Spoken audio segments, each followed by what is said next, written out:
Cast is now starting. All Hey, attendees good are in morning, everyone. listen-only mode. This is Emily Mooney, Projects Coordinator, working on the Maximizing Governance project at OCASI. Very glad to have you with us this morning.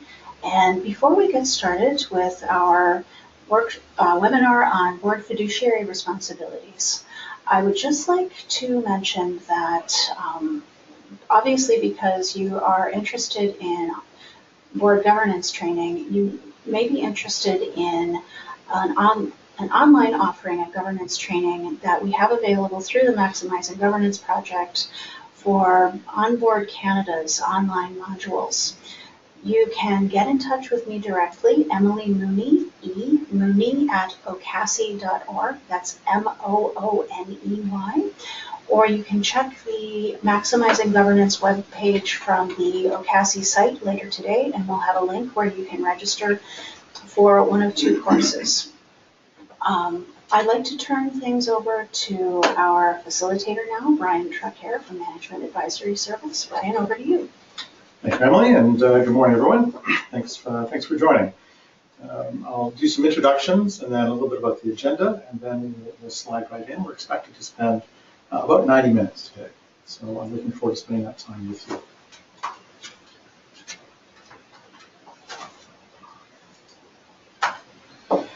So a little introduction of myself. I'm a volunteer consultant with Management Advisory Services. I spent most of my career in business in parallel with nonprofit.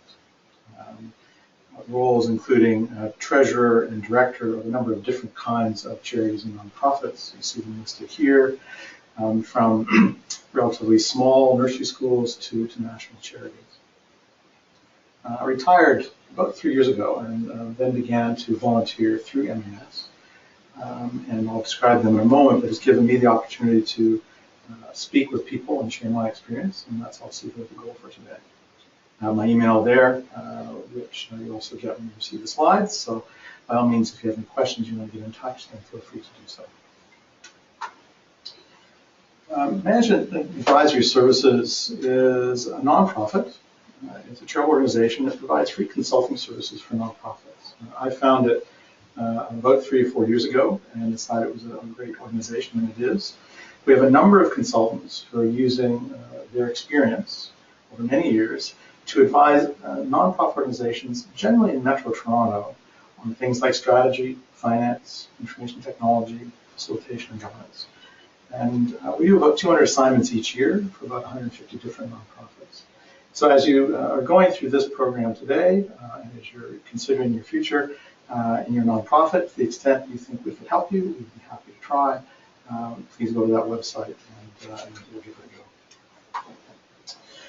So the intent of this seminar is really to do two things. First, we want to make sure that people understand their fiduciary responsibilities as directors. And second, to learn, given that, what can we do about financial management challenges and solutions, particularly from a board perspective. So that is our goal for the day. And here's our agenda. We've got the registration logistics done, which is great. I'm first going to begin with responsibilities and stakeholders. So the top part of the umbrella, give you a sense of where those things exist. Spent a lot of time then on financial management, how we manage nonprofit organizations from a financial perspective at the board level. Talk a little bit about CRA, because it regulates charities. It's quite important that you understand your responsibilities on that. And then go into risk management. How do we ensure that nonprofits that we serve are here 10, 50, 100 years from today? And we'll have a wrap up, obviously, at the end. This is our general timeline for achieving all those objectives. And we'll see how we do. Part of what we want to see, I'll go to that in the next slide here, is interaction. The way interaction works in this webinar is you have questions, you type them into the appropriate slot on your screen, and we'll see them here. Emily will be watching for them and revise them when they come in. And then at an appropriate time, the next few minutes after we get those things, I'll stop and we'll try to address them. Obviously, we all come from different experience. So I just encourage you to ask the questions. it's generally my experience that whenever one person has a question, many do. So ask away, and we'll try and answer that. And if I confuse you in some respect, obviously call me out on that. And our goal here, I call this like a 101 course. We're going to try to cover everything you need to know. We won't get all the way down into every topic in as much detail as perhaps some of you would like, but hopefully it's going to be satisfactory.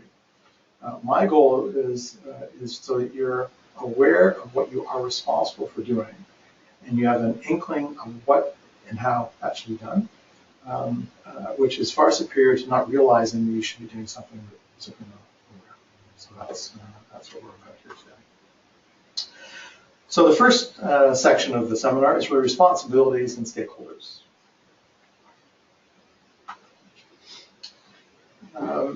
Nonprofits are different than corporations. They share some similar elements, but they have a very particular way of operating. So our first goal is to really look at what the financial elements of governance are in the nonprofit world, and go from there. And charities are a subset of the not-for-profit sector. We'll talk a little bit about what makes a charity different in a little while. So governance is the word we use when we talk about all the things the board needs to do and how it does it. In most cases, in fact, almost all cases I know of, the board for nonprofit are volunteers. They can include a wide range of experience and so on. But the responsibility is to establish and monitor the long-term direction of the organization.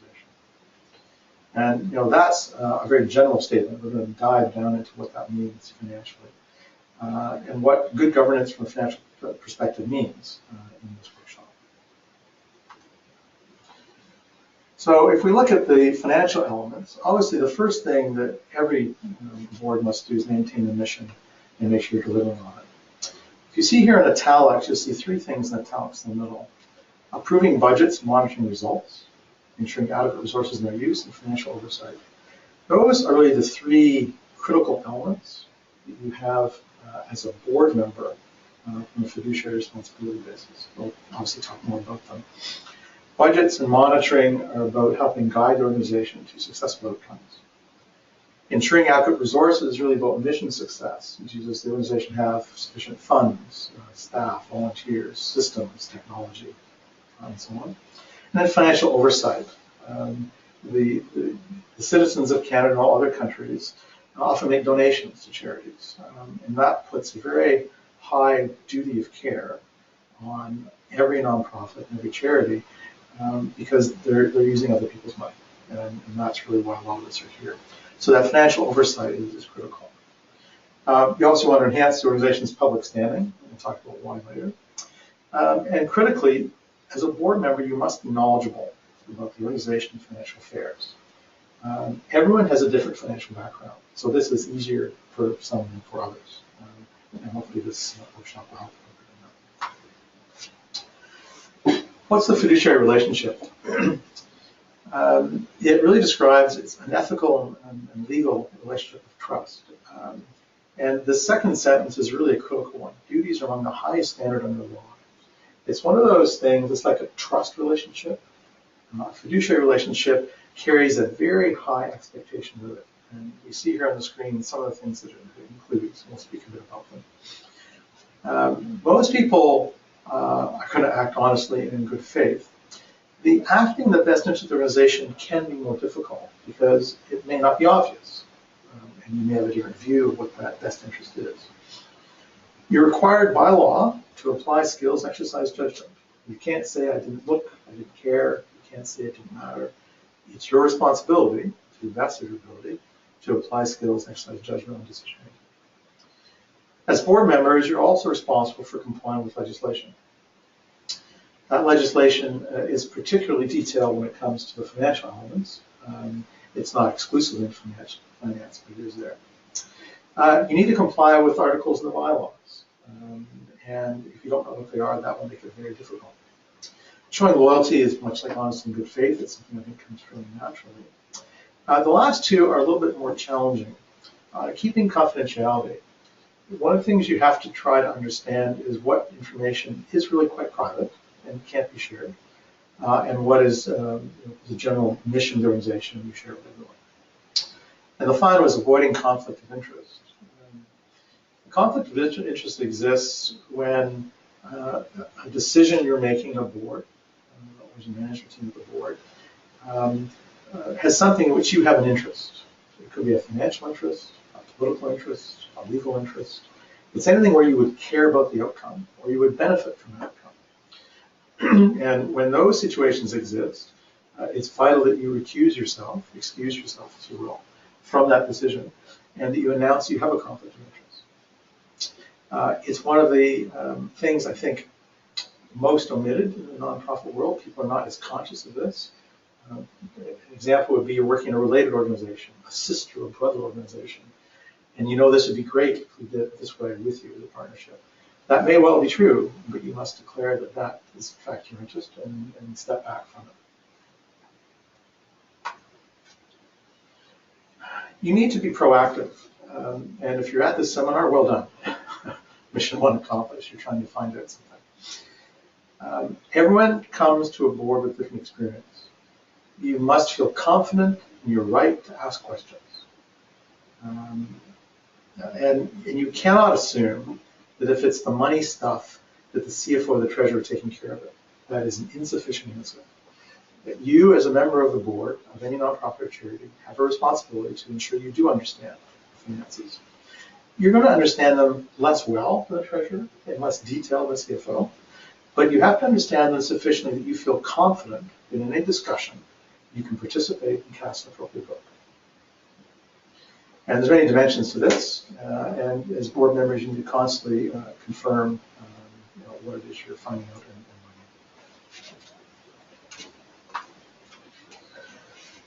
learning. The first one's always a favorite, and people sometimes ask, well, why would you do that? So, well, every board that I've ever served, sometimes even before I agree, I actually want to read the articles of incorporation, and I want to read the bylaws to understand the context in which this nonprofit is operating. They can vary from the benign and short to the very detailed and with lots of circumlocution in them about what it is you can and cannot do. You need to read and understand the audited financial statements, and we'll talk a lot about that today.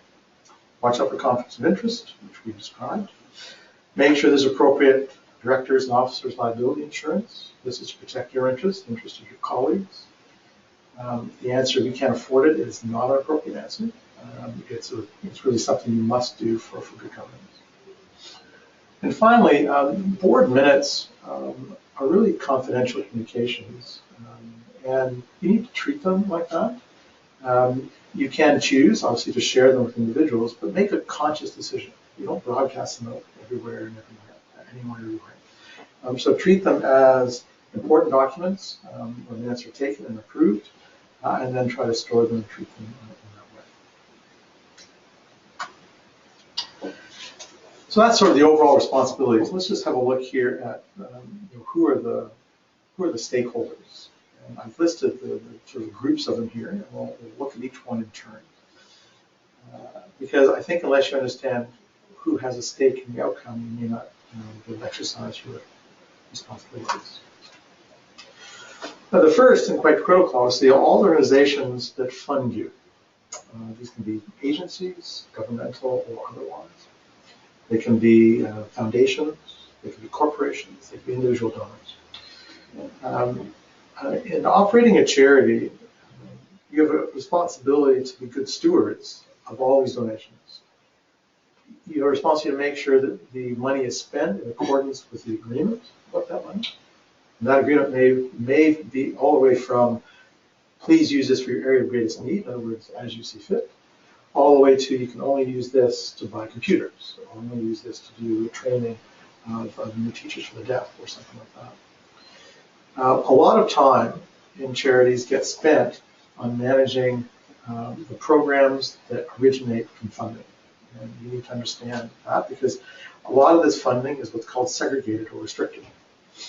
And if you spend restricted money in a way that is not in accordance with those restrictions, then you are offside.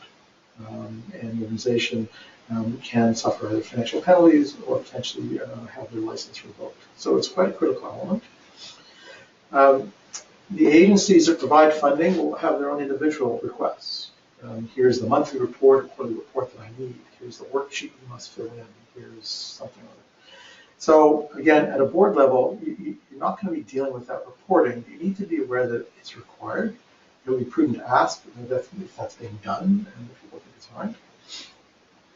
And then finally, if you're uncomfortable about some element of the nonprofit you're serving, you should ask to go and visit the site, go and talk to people. It's something you wouldn't do very often, but it's certainly something that's within your right to do. And also, you can therefore expect that the people giving you money, foundations or agencies, may well come and do site visits and talk. And you're all coming from different places. Typically, the larger donation, more likely they'll ask for reports and audits. The longer term the grant, if it's a 2 or 3 or 4 or 5 year program, you can expect a more involved process of reporting and audits. As opposed to a single one-time grant for area of greatest need, you probably should send them a letter at the end saying thank you, we did this thing with it, but you have no responsibility to do so. Regulatory bodies. CRA is the most important for charities.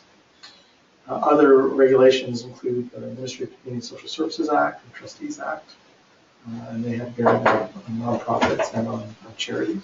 Hi.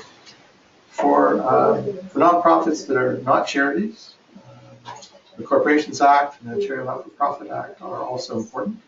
And not expecting you would actually read these, but you need to be aware those are the regulatory agencies.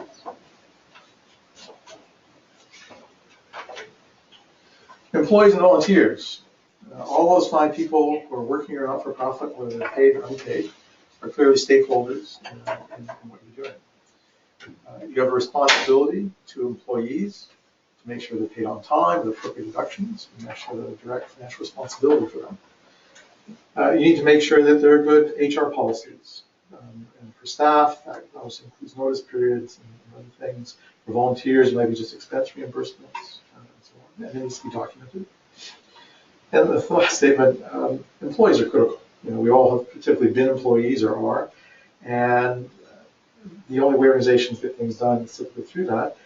But employees are also financial exposure. When things go badly with employees, they tend to go very badly indeed. And your responsibility as a board member, the fiduciary thing, is to try to avoid that ever happening through good policy and good governance. But if it does happen, to pay really good attention to it and try to get to a good outcome. Clients, a generic term, all the people who benefit from your services, the users, members, partners, and so on. And the relationship may be simply people who come into your organization and receive services, and it's a one-time thing, and there's no transaction, if you will. But there may be user fees. You might be offering camp counseling or canoe trips. You can be doing financial tax returns for people on a pro bono basis. So you just need to understand what that relationship is and ensure that it's governed well, and that whatever you're doing is fair to all people and hopefully sustainable. And where boards can get involved is, gee, there's been funding cuts, what are we going to do about this program? And you may get involved with trying to decide what's a fair price for something, or can we do this for free, or what have you. So all these elements are part of ensuring that your responsibility for your clients is held. And finally, the general public, which people don't usually list, I suppose, as a stakeholder. But any organization that raises money from the public needs to be aware that the general public is in fact a big stakeholder in the organization. How you are perceived, your public persona, if you will have a direct bearing on your fundraising. And in particular, if your organization is viewed as slipshod from a finance perspective or careless, your audit financial statements aren't on time, each one of those things can lead to a perception that you're not on the straight and narrow, that you're not paying enough attention, and that maybe my donation would be better going someplace else, right? So the general public are our stakeholders. You need to bring them to mind from time to time, and just ensure that you have good governance. That's really the first section. And one of the things we said at the outset is we're happy to take questions at any time. And I'll do a sort of a brief pause between each to give people an opportunity. In the next section, we're going to go on to really looking at financial statements, looking at the elements of those, and trying to understand how that is important for board members. And then as well, where you go to think about things like budgeting and other processes. So, get underway. So I've made up a fictional not-for-profit, just to try to do something a little bit generic. No matter what organization you serve, it won't look like this. That's all I can say for sure. So sample NFP is just this thing that I invented. I try to put in elements that may have things you have in yours. The key is that I've done this for a long time, and I can read financial statements of almost any organization because I sort of know the words they're using and so on. So what you need here is familiarity. You need to try to understand the financials, and if you don't understand them, you need to ask. You need to do a little bit of work. Let's just take a dive here, and hopefully you'll be better prepared. There's two fundamental kinds of financials in charities. There's four things that are actually covered, but these are the two main ones. An income statement, or statement of revenue and expense, looks at performance over a period of time. It's the impact of revenues and expenses, and this information does feed into the balance sheet. Most of the time, as board members, you're going to be looking at income statements or things like income statements, budgets, forecasts. They're all going to have this idea of revenue or income and expense. The key thing is it's always over a period of time. It can be a month, quarter, half a year, a year. And when you look at statements, you need to look very carefully and say, what is the time period being reported? A balance sheet is a single point in time. It's as of this moment, as of this date. Here's what you owe. Here's what you own, and here's what you're owed. The complexity in balance sheets comes from when we try to align revenue and expense to specific time periods. You have to do fancy things, and there's 100 versions of it, and it can be confusing. But we'll at least point you at them, and you can sort of understand where they're coming from. So I'm going to go over very basic things for 5 minutes. If this is stuff you know cold, feel free to go get a cup of coffee and come back. But this is stuff I want to make sure. So the analogy to personal financials is this. An income statement is what you earn and what you spend. So things like income would be your salary, interest from your bank account, dividends from stocks. Expenses include some of the things listed, like mortgages and food. And your net is money you've either had left over or money you've overspent. You sort of don't have enough. So that's really your income statement. Your balance sheet is what you own and what you owe. So things in a personal world would be things like houses and cars and checking accounts and so on. Liabilities would be money you owe. You might owe money on a mortgage or a car loan or a credit. Then your equity is what you have left over if you have sold off everything and paid off all your debts. And the reason I point this out is that the analogy is fairly strong. So as you're thinking about not-for-profits, you can actually connect in this way if it's helpful in understanding things. One of the challenges is, as families, as individuals, we typically use a cash approach. We sort of don't try to keep track of things from an accrual perspective, which is to line up revenues and expenses by time period. But accrual accounting, that's what we do, and charities will use accrual accounting. And therefore, the balance sheet does become this place where we record some adjustments to make sure we have a more perfect understanding. So if families did that, what would you do? At the end of the year, if you knew there was going to be some interest owed you, you'd go to your balance sheet and you put it in, say, I'm going to get paid some interest here. You put on your balance sheet some money I'm going to be getting, $48.35. And then when you got the money in January, you take that away and you put the money in your bank account. But it would show that at the end of the year, a more perfect understanding of your income. In the same way, you might have a mortgage statement, say from the end of September, and you want to figure out where you are at the end of December, and you can actually make those adjustments so that your balance sheet, how you were doing at the end of the year, was completely accurate. Most of us don't do this.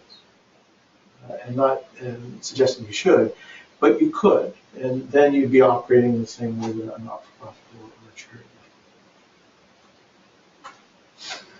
So here's a sample balance sheet. So at the top, you notice two time periods, the end of December 2017 and December 2018. Balance sheets will always have a date. You might have two dates, giving you a comparison, you always can see a date. And then you're going to see groups or categories of information. You see here assets, liabilities, surplus or a deficit, and then net assets. Now what we're going to do is sort of walk through each of these items so we understand what they are. You'll see that the numbers vary by year. Some years you might have a surplus, some years you might have a deficit, and so on. Let's just walk our way through this a bit. Bank accounts, pretty much everybody understands that because they've got them themselves.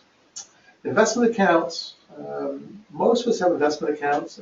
Charities may have things as simple as GICs or as complex as mutual funds and stocks.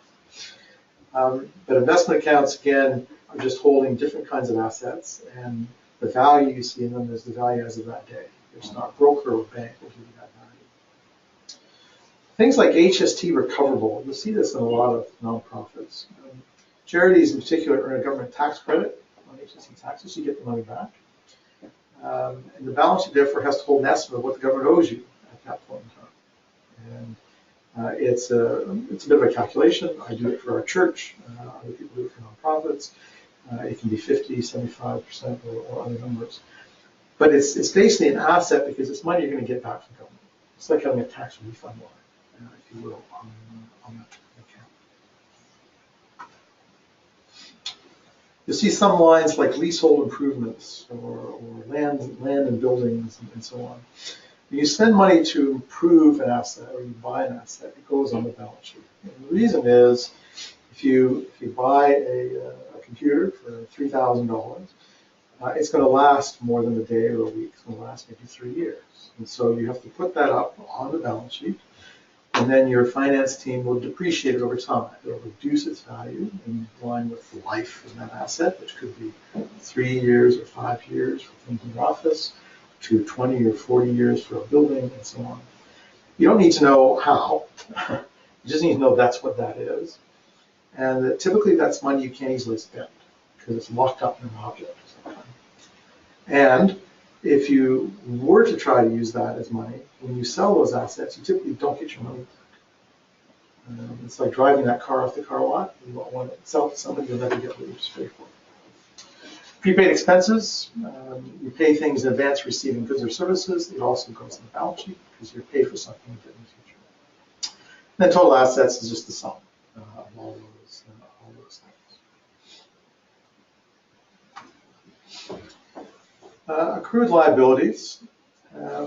Much as in the personal world, nonprofits have liabilities. They may have loans outstanding. It could be unpaid invoices. You know you're going to owe money at the end of the year. You haven't received an invoice yet. You make an estimate. Where nonprofits have something that most corporations always don't is this whole idea of deferred grants and contributions. If you've been given money that you have to spend on a particular set of activities, you have an obligation. Right? It's something you must do. And what the balance sheet does is reflect that obligation to record that expense. In a lot of cases, it may well be exactly equal to the money on the asset side, which is money you've been given but also haven't spent. They can be different. You might have spent some of the money in a way you shouldn't have spent. You could have a delta there, but in general, the deferred grants and contributions is something you should look at and understand, particularly if it's a large percentage of your liabilities and assets. Surplus and deficit is the outcome of what happened in the current period, whereas the retained surplus is the addition of all those years. So if you've been running the nonprofit for 5 years, you've lost $5,000 each year. Your deficit is $5,000. Your retained deficit is $25,000. And then a very critical point is what's called unrestricted net assets. And that is if you take all the money and assets and things you have, and you subtract all your obligations, including the obligations to spend money on funds you have in the bank account, what's left over is your unrestricted net assets. That's money where you can use to meet your greatest need, if you will. It's a critical element of your understanding as the director, because it's only that money you have discretion over. So if you're in a nonprofit and there's $100,000 in the bank account, but you have obligations for spending deferred money in a project that of say $80,000, then your unrestricted is only $20,000. You don't have any ability to spend the other 80. And we did have a person that asked a question at the end of the seminar. We'll be sending out a PDF of all the slides. If I didn't mention that before, my apologies. We'll do that. And so you can relax on the pencil if that's a help. If we look at the income statement, again, this is from my sample not-for-profit, you see, again, there's a time period at the top. In this case, it's the year 2017, year 2018. You see some revenue items, some grants from Province of Ontario, the City of Toronto, United Way, some foundations, individual gifts, and program receipts. Each of those categories is important. And then you have expenses. They could be staff, fundraising, or office. And you see an outcome at the bottom. It could be a surplus or a deficit. So we'll walk through again a little bit about these categories. And again, just to emphasize, your not-for-profit statements won't look like this. But you should be able to track the kinds of things you see here with the kinds of things that are on your statement. The income statement, the revenue section anyway, it shows all the revenues by type and by source. And this can vary wildly. I've seen nonprofits with 3 lines, I've seen one with 20. Your mileage will vary. Typically, you segregate government funding. You typically will also separate out major funders. So what's material? There's a percentage of revenue or longevity of funding. And this can also vary over time.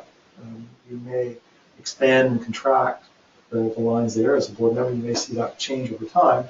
Maybe you had a huge amount of funding from one organization for many years, but then it stopped. And once it stopped, there's really no sense having the zeros all the time. Normally, you also break out corporate and individual gifts. As a board member, you're going to want to understand how much money is coming from corporate, like foundations and corporations, and how much is coming from individuals. That's part of the governance. And also because these are receivable items, importantly for individuals, you're going to want to see that for your own knowledge. If you have some big individual donors, foundations or people, it might make sense to have a separate line for each. Now, be aware that your financial statements are public record. So these will be part of the CRA reporting, and so anything you report here will be known and can be accessed by any individual in Canada. So just keep that in mind in terms of making sure they're okay with that. Another area is program receipts. Anything you're charging fees for, services, maybe cost recovery, anything. If it's small, then maybe it doesn't really have to be broken out in a lot of detail. For some not-for-profits, the programs are the majority of the revenue. I worked in an organization where this was 80% of all the revenue was program fees. So they actually had quite a detailed breakdown of that in 4 or 5 categories, and then just one line for donations, because donations for them are not for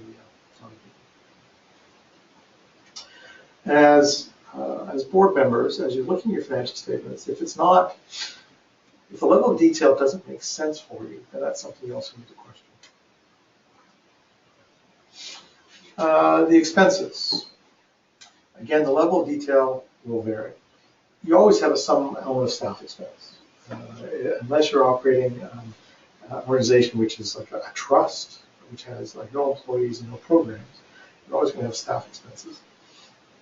And then you need to provide some kind of breakdown that's helpful to you. And I would caution that what's helpful for you or for the public may not be exactly what's helpful for the management. So you need to focus on what that should be. And the one that I put together, I put in 3 lines. One for your general staff, one for program staff, people directly being funded, if you will, by outside money, and then fundraising, because you might want to look at how much you're spending on fundraising versus what you're actually bringing in. The example I've done, I actually put the benefits inside that one line. Consolidations, they show benefits separately. And the key is to read it and make sure you understand it. But after that, you typically get a bunch of different categories for organization. Almost all organizations will have some sort of rent, utilities, and office, and so on. And so on. The final section is dealt with what I call accounting adjustments, depreciation, amortization, and so on. And again, this is to connect the balance sheet adjustments related to accrual accounting with the income statement, so that when you depreciate something that's on your balance sheet, that's an expense, and it will therefore show up there.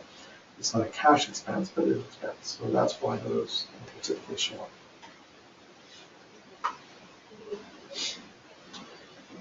A different version here is a separation of unrestricted and restricted. The ones I showed you before really didn't separate those. You may be an organization that does a lot of this separation. You might have an unrestricted column. You might have Program A, Program B, Program C. You might have a different column for each one of those, depending on how many restricted programs, if you will, or funds you're operating. The accounting required to do this well is not trivial, and there's things you need to understand as you go through it. And let's just talk a little bit about what some of those things are. Clearly, financial reporting does need to segregate. There's a variety of ways of doing that. And you need to be able to charge direct expenses to restricted areas, either one group in separate fund. That's called fund accounting. And then you're going to be left with general expenses. The classic example is, where do we charge the executive director? We have 3 programs. Where do we charge the executive director? Lots of interesting questions arise here. The agreement you made, the organization's made with your funding agencies, may or may not allow charging overhead, such as an executive director, to that program. Or they may put a cap, no more than 5 or 10%.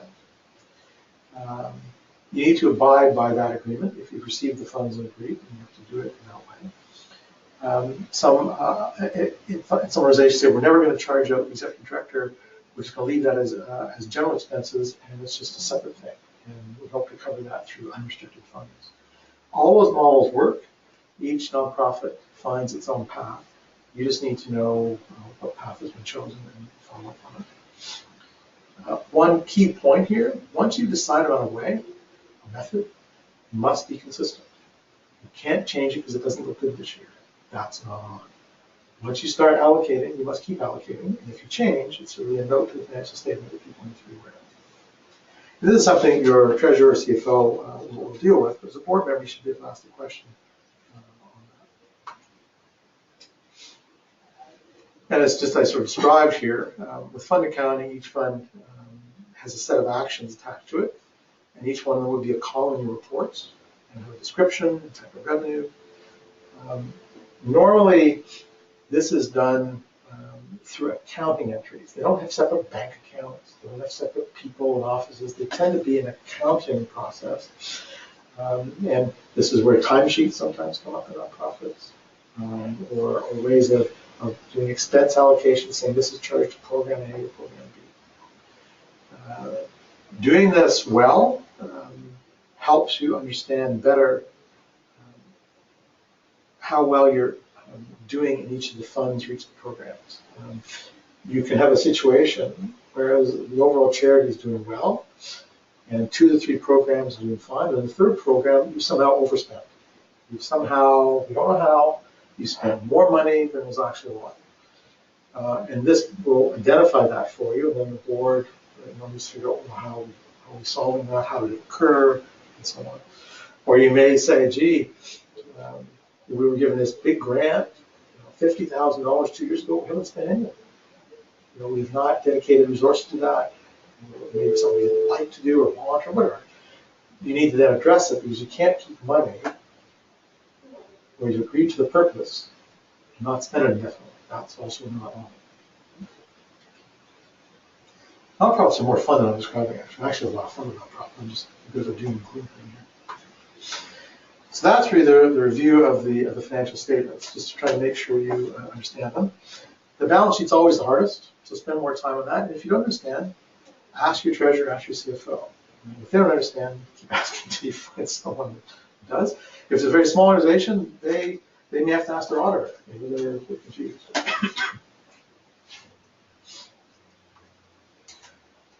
Structures for finance. There's different kinds of boards, and therefore different ways in which they actually engage in their responsibilities. That has an impact on how the financial elements are managed. So let's have a look at each one of those and what that might mean.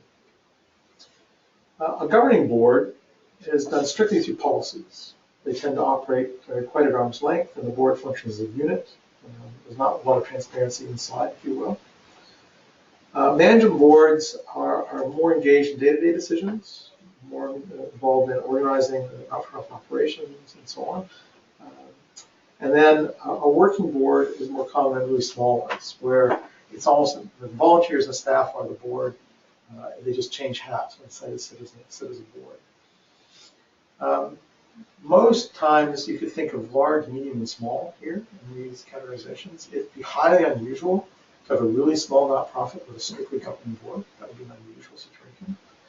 As it would be unusual for a very large organization to have a fully working board that involved all the decisions. So think about this as flying an airplane at different altitudes. They're all appropriate for different functions. You just have to decide which kind of board you're in, because it makes a difference how you organize the finance function. Most not-for-profit charities have an audit and finance committee with the board. If you don't, you should consider creating one. And this is a committee that's charged with leading the oversight of financial matters. Most not-for-profits have a board treasurer who will be on the audit committee and who then takes responsibility for leading the finance function in the board. And then the chief financial officer of the not-for-profit will usually attend board meetings to explain financials. That could be the bookkeeper, the manager, it could be any of those things. And the titles vary across the board here.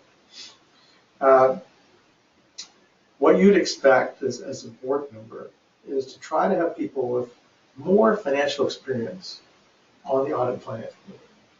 Just because it's something they're going to be more comfortable with and they can spend more time and do more exploration.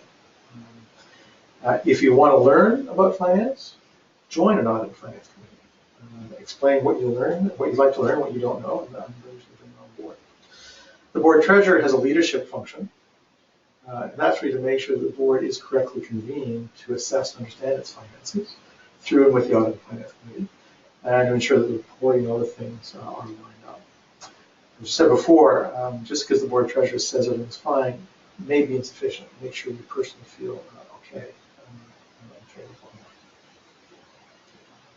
that. So the audit and finance committee, as one would expect, does oversee the work of the external auditor. The external auditor will be an accounting firm or a numeric individual, typically, for smaller ones. And they have to issue an independent auditor's report. A lot of large-scale donations and government funding is dependent on an audited report. And depending on the size of your charity, the CRA may require this. So that's part of what the audit and finance committee does is deal with that. And they have to facilitate any disagreements, misunderstandings between management and the auditors.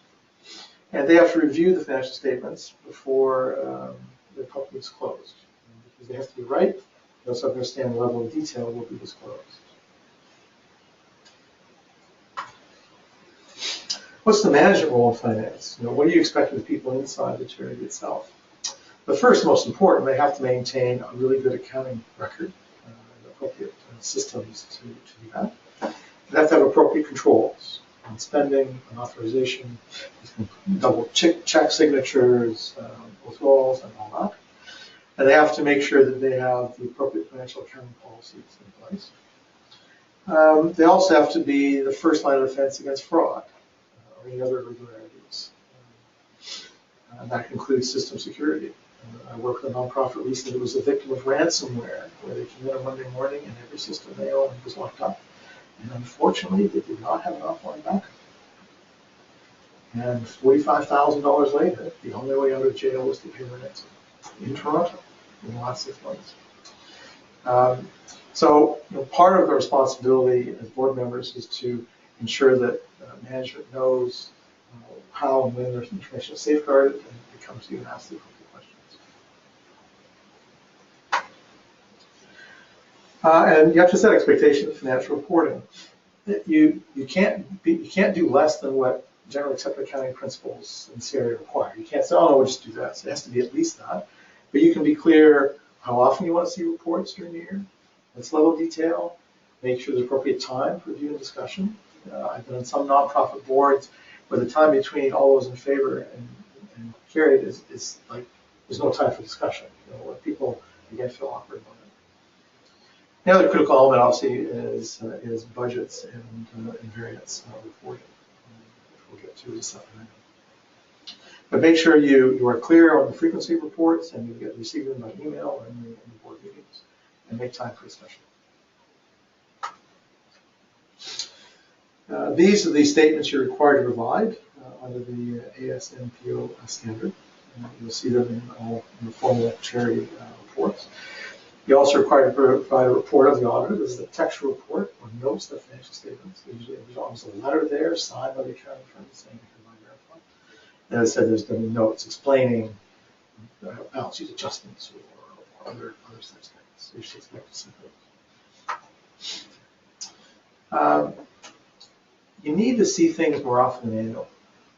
That's not frequent enough from a board perspective in almost every case I can think of. You need to see things quarterly. Management may give all kinds of caveats, oh, it's difficult or what. You should smile and say, I understand that, but we still need to see them. Because the sooner you know, the better you're going to be. And then monthly, if you're that involved, you can see revenue expense information with anything, any material events in place.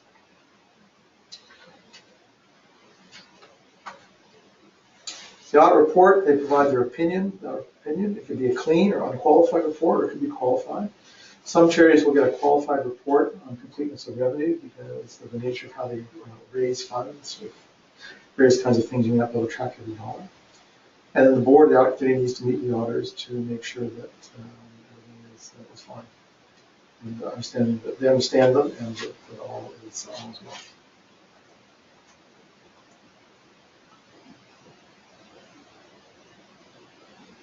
well. In some cases, it may not be for people on this call, you may not have an audit what's called a review engagement. So the difference between these is here. Most of you are probably getting squinty saying, I can do that. In those cases, you can't do a review engagement. But an audit is an audit giving assurances that it's free of material misstatements. So there's a lot of checking and verification of third party. A review engagement just says it is believable. Please make sense. And that's a lower standard.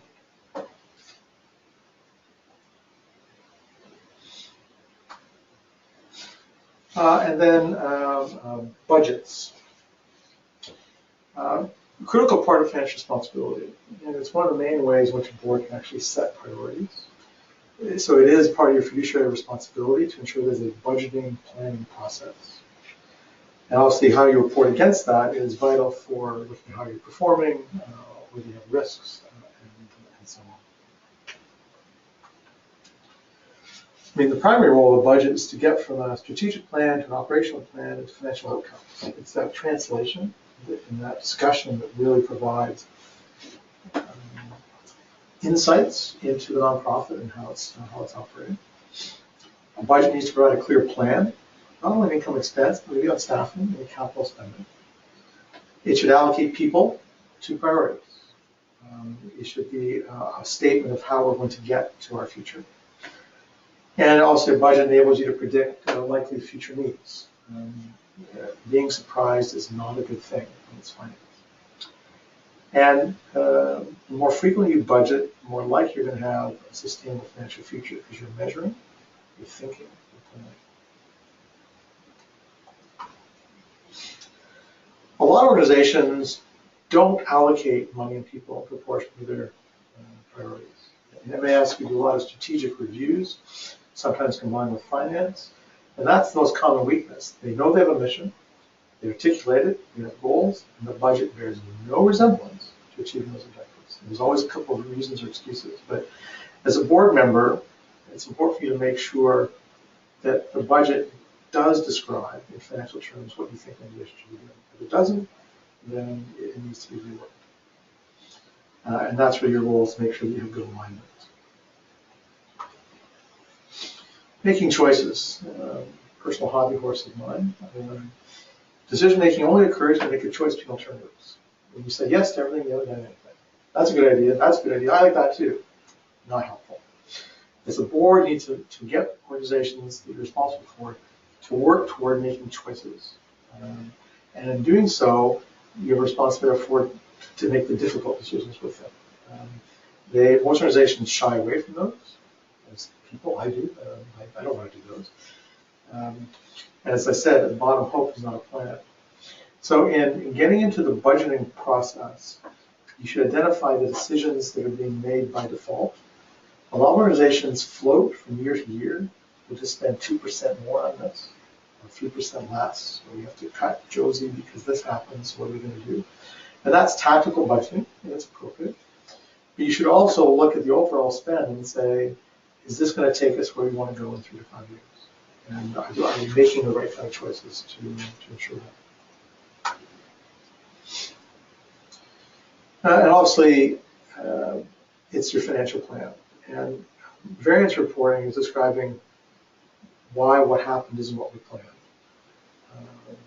And as a board, you need to ask questions. This is the most common thing that boards get involved in. Here's the variance to budget report, and you look at it.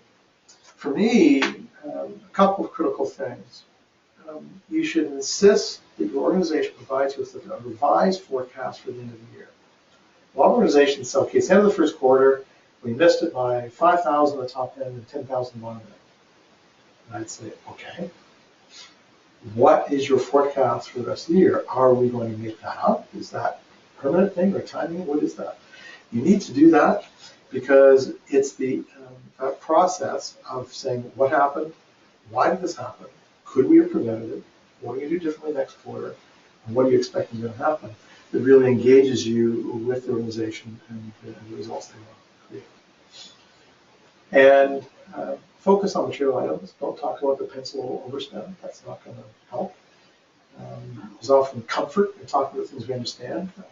But typically, the budget needs to deal with stuff that's material important, financial percentage. So each quarter, look at the variance to budget and report for the period and year to date, and then make sure you got the forecast. If you do this every quarter, a couple of things happen. First, if you measure each quarter, it's unlikely you're going to be as far off at the end of the year because you're taking corrective action.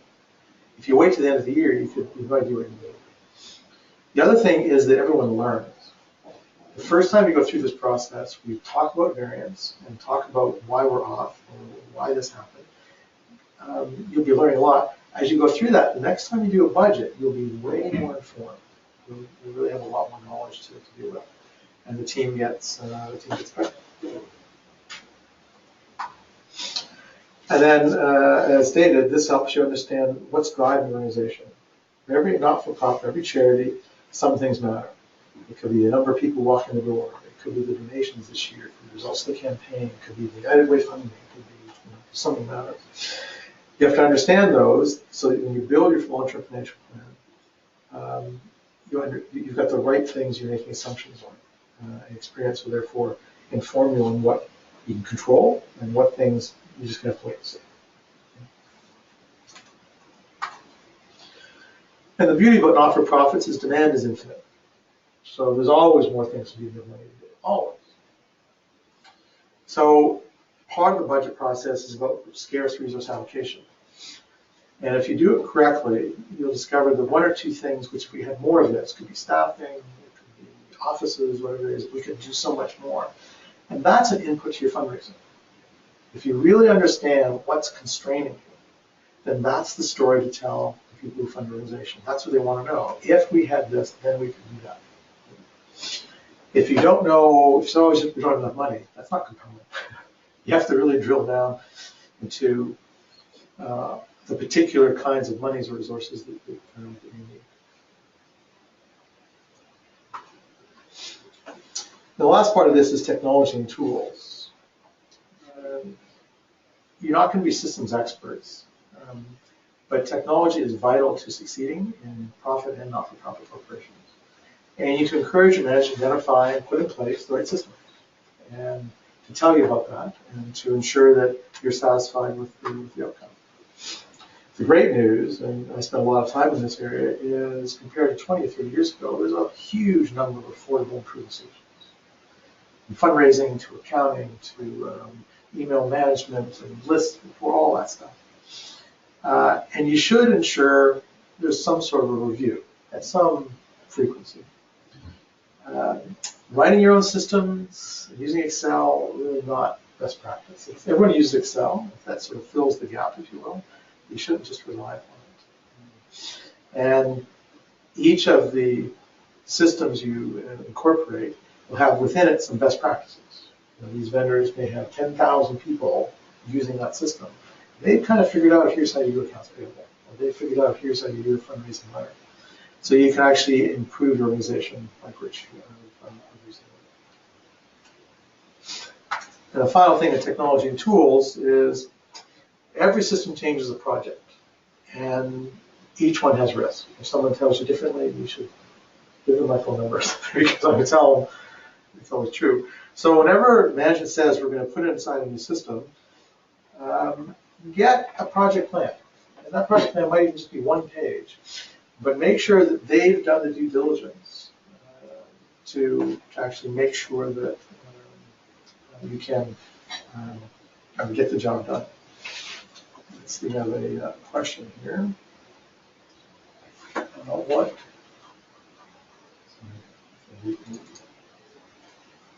So the question is, what are the affordable fundraising systems available for not-for-profit organizations? Yeah, ones that I'm familiar with, Donor Perfect is well known and well regarded in the fundraising space. Also, Sage has a system that's reasonably well regarded. It's just a moment, I'll plot another list that I've got.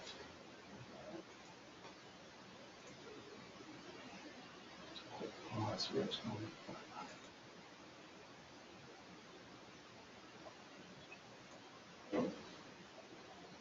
While we're waiting, I can mention that at the end of the webinar, you will receive a link to a post-webinar survey. This is an important part of the evaluation for the governance project, and we'd be very grateful if you could complete it. Right.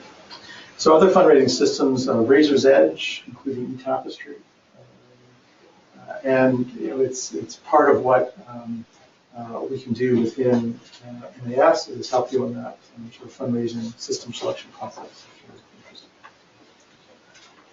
So we'll go back here.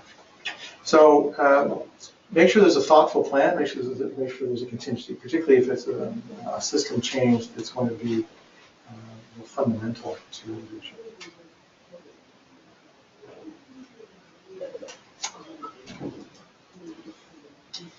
All right. The next one is Canada Revenue Agency regulation. Now, this is a bit daunting. And if you think it's daunting now, we'll wait for 10 minutes from now. The purpose in doing this is to ensure you understand your responsibility to make sure that you're operating correctly. So I'm going to walk you through some definitional things and what's required to make those decisions. And that's where you need to carry away. You'll get the slides, you can have a look at it, and it'll help you. You can also go on the CRA website and talk to other folks. But that's the real purpose in that you do this. So charities versus not-for-profits. Not-for-profit sector is everybody. Registered charities are a subset. We need to understand the differences between charities and not-for-profits, because they make a difference in what you have to do in an organization. Here's the broad brush. Registered charity on the left, not-for-profit on the right. So, no surprise, a registered charity is exclusively for charitable purposes. You can't make a profit, you can't do any other things. In contrast, not-for-profit can do anything except make a profit. It doesn't have to be a charity. A charity must be registered with the CRA, whereas not-for-profits do not. Critically, a registered charity is the only organization that can issue tax receipts. And that's at the heart, really, of why people do this registration. And a not-for-profit cannot issue tax receipts. Sometimes not-for-profits don't fully appreciate that difference, and we need to understand it. Charities also have to make a minimum spend on programs or gifts that are made, and we'll talk about what that is. Whereas not-for-profit, it doesn't have a spending requirement. It's not an annual thing. In terms of returns, a charity must file a T3010 return, and not-for-profits, it's a T2. And in both cases, they can't use their income to benefit their members. In both cases, they're exempt from income tax. So the bottom part's the same. The top part really is a variance largely on this issue of issuing tax receipts and receiving public funding. We'll talk a bit about that. So I can give you a definition of two things in the next two slides. So hold them in your head for a minute, and I'll tell you why. So a soliciting corporation is one that receives $10,000 or more in the form of donations from other than a member, or grants from any level of government, or a gift from a soliciting corporation. And this is the definition of what's called public funding. I think most people on the call are probably in this category one way or another. So the government has decided that they're going to describe any organization that gets these kinds of monies as a soliciting corporation, as in soliciting donations. A designated corporation is a different question entirely. And a designated corporation is one that has revenues less than $50,000 if they're a soliciting corporation, or $1 million if they're non-soliciting. So this is really an element of size, if you will. And where this is going to make sense, you're going to flip to this. Soliciting corporations, because they draw public funds, are held to a higher governance reporting standard. And designated corporations are sometimes given waivers on some of these requirements. So here's a bit of a grid. So on the left, you see, are you a soliciting or non-soliciting? On the top, designated or non-designated. So if you're a designated corporation, you don't have to do as much reporting. Most of us are in the right column, either soliciting, full charity, or non-soliciting in that right column. We'll talk about what this means in these categories. For now, that's sort of the general definition. So, do you have to have a public accountant? If you're on the right, a non-designated, in other words, not special, absolutely. You must have a chartered accountant. If you're designated, like you're a small, either a small not-for-profit of either type, then you don't have to have a public accountant. You can actually get away without that, provided you get a unanimous resolution of the directors. You have to submit financial statements in accordance with GAAP. Any soliciting corporation must do that. So if you're asking for public money, that's the price of admission. Non-soliciting, if you're designated, like small, it's only on request. And non-designated, you're not required. I appreciate this is quite complex. You have this, you can refer to it. What's your level of financial review? Non-soliciting, non-designated has to have a full audit. If you're designated as sort of small corporation, small not-for-profit rather, you can get a review unless there's a public accountant. And then a soliciting corporation, if you're less than $50,000 and your board resolution, you can do just review. So the bottom line is, if you're any substantial charity, you have to have a full audit. If you're a small charity, like less than $50,000 in income, and you have a board resolution, you can't get away with just review engagement. And they did this because an audit's a costly experience and complicated. And so for those, they've allowed that.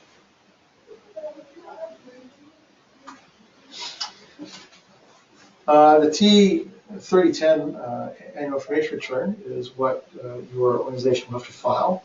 It's the equivalent tax return. It's reviewed, filed and reviewed annually. CRA receives it and it can ask questions. And then the results that's returned are published in the CRA Charities website.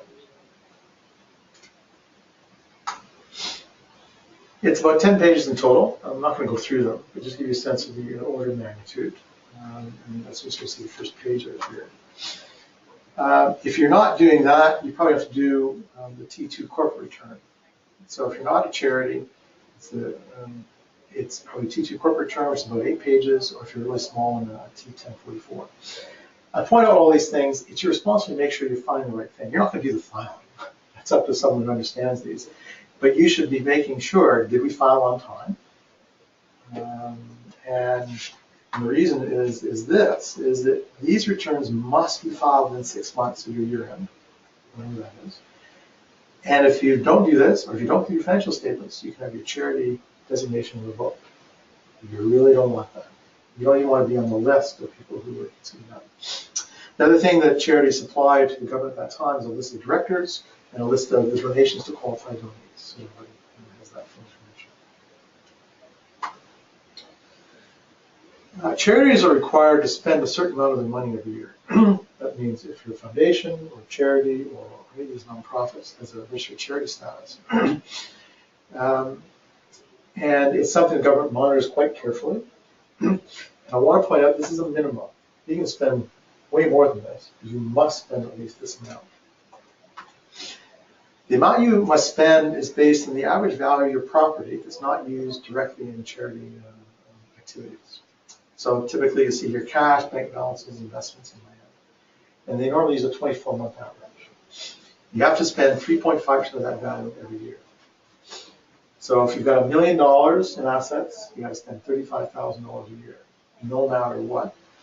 And that disbursement obviously has to be in pursuit of your charitable goals. Parties for the staff definitely not qualified.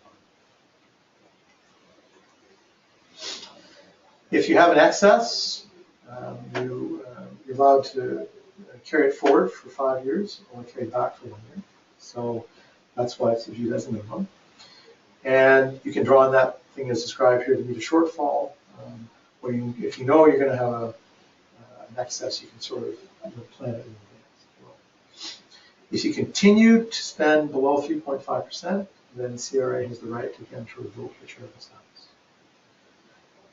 A comment here. Some organizations view 3.5% as the goal. It's not the goal.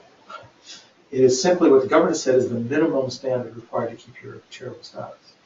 So I've had some quite vigorous board conversations that we don't want to spend 3.5% a year. We want to spend 5 or 10% per year if we can. That's simply a government standard. So something for discussion. And the final part, by all means ask questions that are going along, is risk management. We're at 11:07, not doing too bad here. So let's talk about risk management here. So the board is also responsible for the long-term sustainability of the not-for-profit. In particular, this means financial sustainability. And you need to be able to assess whether your not-for-profit is financially okay or not. That's a huge responsibility as a board member. So we're going to talk about how we can do that. So first, when you're looking at the reports for your charity, make sure you can differentiate between these different kinds of assets. In particular, you have to be able to find the unrestricted. If you can't find it, talk to the treasurer, talk to the CFO, and find out why that's not true, because it has to be there. Because it's only those assets can be used for any unexpected events or crises. Many organizations, not-for-profits, have very large balance sheets where only a small portion is really unrestricted. They therefore don't have the latitude that you might think just by looking at the balance sheet. So that's why this is important. So risk management needs to be systematic. You need to discuss and agree your accountability, including the risk management statement. Here are the things we're going to monitor. You should have discussions about scenario planning and contingency. What do we do if that grant doesn't come in? What do we do if donations go south? What do we do if? And discuss financial stability targets. What's the range? Are you okay balancing between small surplus and small deficit? Or do we really need to build up a surplus for a rainy day? What do we need to do to be sustainable? And if you don't feel you have the right board composition, the right people to manage risk, then look for training, look for additional board members, because this is quite a critical element for every board member. Things to avoid. Here, you don't want any of these things. So you don't want years and years of deficit. That's a bad thing, not a surprise. Many charities, not-for-profits, have felt they've had to settle for who their CFO is. And you get in real trouble here. You don't want to scrimp on ensuring you've got good financial reporting. A lot of not-for-profits go down because of a crisis. And when you have a crisis, a lot of resignations, or something happens, it's a draw on cash, they don't have the ability to get through it. Not doing scenario planning, thinking through in advance what to do. And this applies to everything from public relations issues to security, IT, but in financial things, it means talking about what if this happens. Some boards, and we see this in MIS and when we do our consulting, they're not really paying attention to the overall environment which they're operating. They're not noticing that the grants are reducing the group. They're not noticing that there's legislative changes. They're not noticing that the costs are going up every year. But they're just not picking up on that. I'm not talking about just inside your own not-for-profit, but in the broader public sector and not-for-profit sector. Sometimes you can go in a bad way because you don't have time or data you can act on. You know, something happens and you don't have any information. And very, very often, we're all optimists. We try to be. We think good things are going to happen. As a board member, you need to be tempering your hope and make sure that if something is going in a bad direction, you take action on it as early as possible. Sometimes then you can save the organization and you can turn things around. Denial is a huge issue in this situation. Huge. I recommend using a scorecard. Everyone's now woken up because all these bright colors staring off the monitor. This is the classic green, yellow, red. Green means celebrate, life is great. And yellow is monitor, caution. Red is act now, stop, alert, alert, alert. It's highly worthwhile to create such a scorecard for your not-for-profit. Not many items, right? It's not intended to sort of put everything else in your financial statements in one place. But so it could be financial results. It could be what's our grant renewal percentage. You know, if that's not high, you know, we need to at least 70% of our grants renewed every year. If that's not happening, then that should set up a board discussion. Days of cash available. Somebody your accountant could tell you. Or how many months reserved do we have stashed away just in case somehow our money dries up. It's quite important. You think this is maybe a bit funny. You need to figure out the scorecard when you're not in trouble. You need to figure it out before the event, right? If you figure it out during the event, you're just reacting. We're looking for a little bit more of a proactive approach here. We have a question. Okay. Is the month's reserve referring to unrestricted only? It is. We'll talk more about that in a few minutes. Okay. Thank you. So some questions here in terms of financial results. You know, so year to date, our actual revenue is in line with year-to-date budget revenues. So are we keeping up? If it's lower, are we at risk of not meeting our requirements? And how about the expenses? If we're spending too little, maybe we're not going to be able to recognize our funding and bring it in. We may not be able to meet our needs. If it's higher, do we have enough revenue to cover it? Typically, expenses are too high. I thought it could be more. Risk and fraud. You know, I just talked about cybersecurity as one. Are there fraud or risk factors that could come to bear on this? Is there any litigation outstanding? Are there employee issues that have gone sideways? Every not-for-profit, every charity is different, so you need to think about what risks you might see in this part of the world. Are you up to date with your statutory remittances? That's the CPP, income tax, the SC. And are you checking each quarter? You have a financial responsibility to ensure that your employees' deductions are set for the government, or you're financially accountable for this. It's non-delegatable. So a lot of the charities in which I'm engaged now, they get a monthly, a quarterly signed confirmation from management with proof that all sorts of deductions have been made. And that they're complying with all government regulations. So it's something to be aware of. Statutory deductions are a high level of responsibility. And then issue of reserves, responding to the question that came up. You do need to have an adequate operating reserve. This is money set aside for unforeseen financial emergencies. It could be any number of things that all you've experienced, some major expenditure, a drop in income, something. A lot of not-for-profits have no reserves, or they even have negative reserves because of the question that was being asked. This cash in the bank may be restricted. You may not actually own that money, so to speak. So any reserve can only deal with unrestricted funds. So it says right here, so operating reserves are a portion of unrestricted funds set aside. Normally, you find that unrestricted net assets as a specific line in your reporting. And these are things that are not tied up. If they're not tied up in fixed assets, they could form part of the operating reserve. If part of your unrestricted assets is a building, and the unrestricted assets $400,000 and buildings worth $200,000, that could form part of a strategic reserve. In other words, if things really went off the rails, we could sell the building.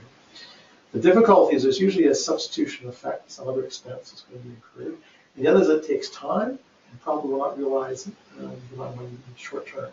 So if your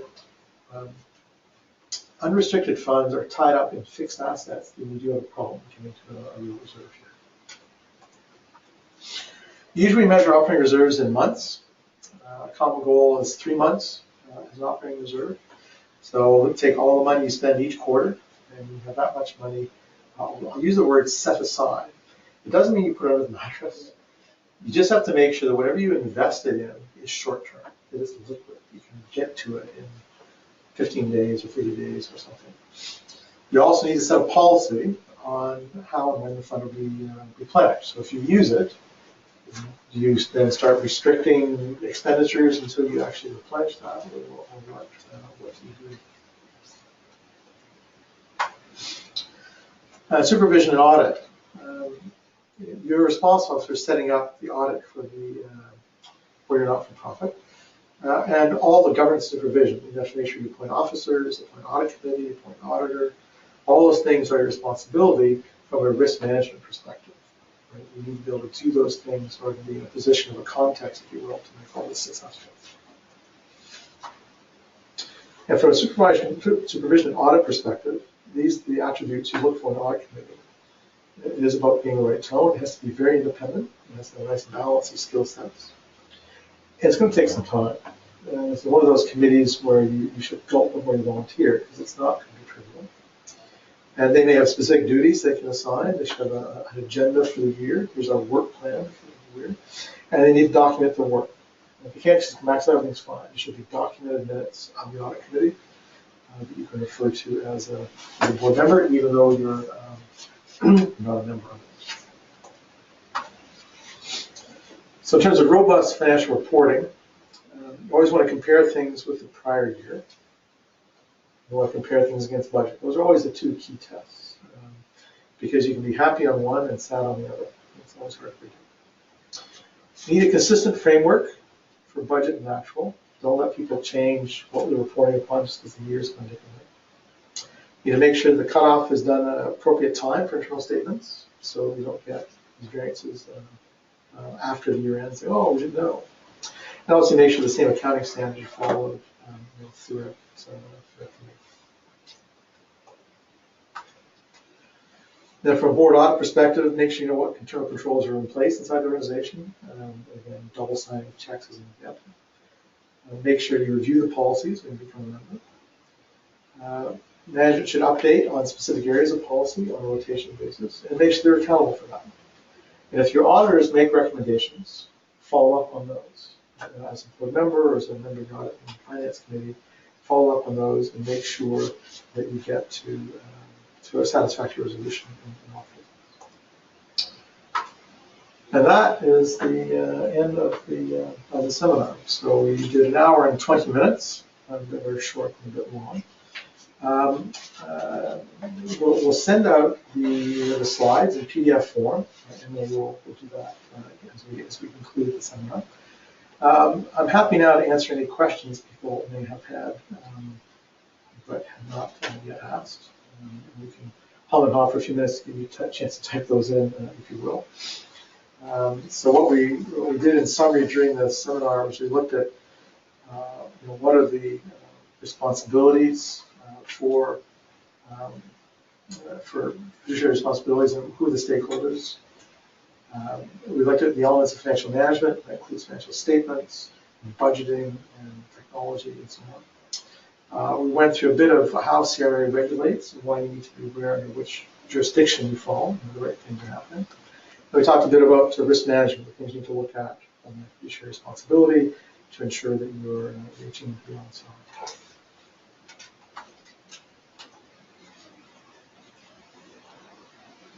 Okay. Hearing no questions, I'll turn over to Emily in a moment, but thank you very much for your attention. I appreciate it.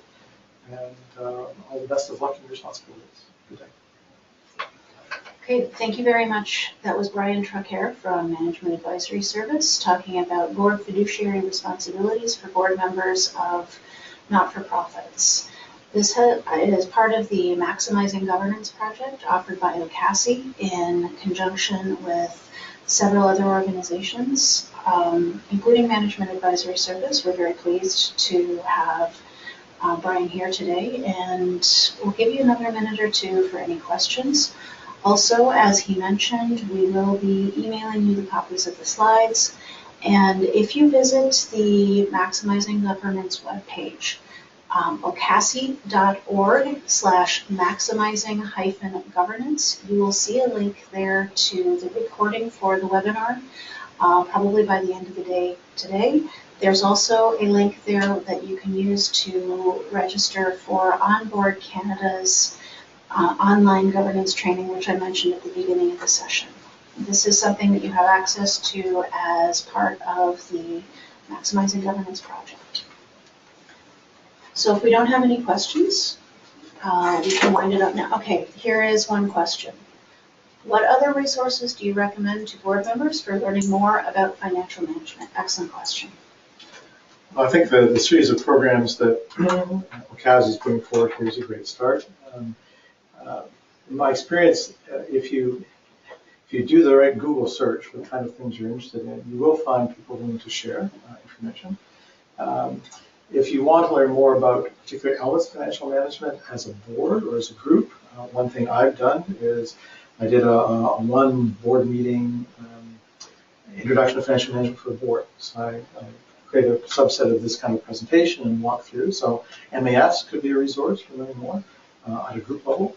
But for individuals, online resources and seminars is probably the way to go.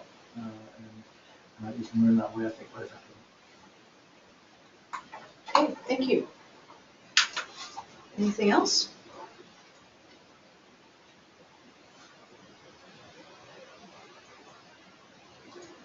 Okay, let's end it here. Thank you very much for your participation and your interest. And we will be posting information about the next webinar and public workshop on risk management, which will be available at the end of May. Again, thank you very much for coming today. We appreciate your presence here. I see a message saying thank you. You're very welcome. And that's all for today. This is Emily Mooney at OCASI. Thanks for joining us.